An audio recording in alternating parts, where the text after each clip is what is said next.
we've looked at the main measure that we see change during TM practice, and that is the frontal areas of the brain, the executive centers of the brain become actually more coherent, more orderly. Coherence just means integrated functioning. Coherence means that what one part of the brain is doing, the other part of the brain is involved, is communicating back and forth. And because they're both involved in the same task, the electrical pattern, the electrical signature is similar.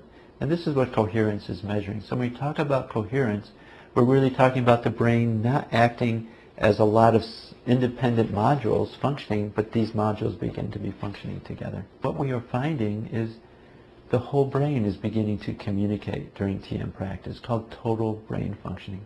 This is the brain measure which allows us to make a very strong objective statement about actually something happening very private and deep in the individual. And that is their whole sense of self, who they are, where they're thinking from, where they're appreciating the world from is becoming deeper, fuller, more expanded. What we did is we took freshmen, first-year students here at Maharishi University of Management before they learned the TM technique. And we looked at what their EEG was like as they were sitting with eyes closed and doing a complex task. And we asked, how will the brain change during the meditation practice and afterwards? And what we found, it was really quite exciting that at 2 months, the level of coherence, the level of integration of the frontal lobes, the executive centers, reached a very high level during TM practice. And then that was a level that they reached at 6 months, at 12 months. So that was one fascinating finding. The other was, during the task, this challenging computer task, at each time that we post-tested, there was increasing frontal coherence during the task. What we were seeing is the experience and the brain patterns that we see during meditation was beginning to be seen more and more in activity.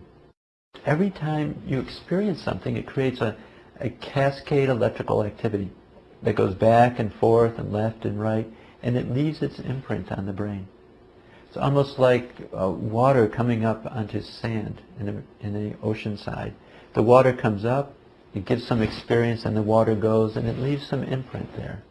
The imprint that's being left in your brain is the connections between specific groups of neurons are now stronger. So this happens with every experience. Meditation is a new type of experience.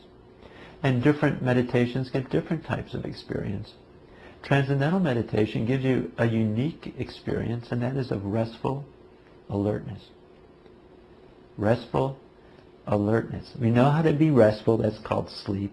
We know how to be alert, that's called being in a football game. But how do you have both together?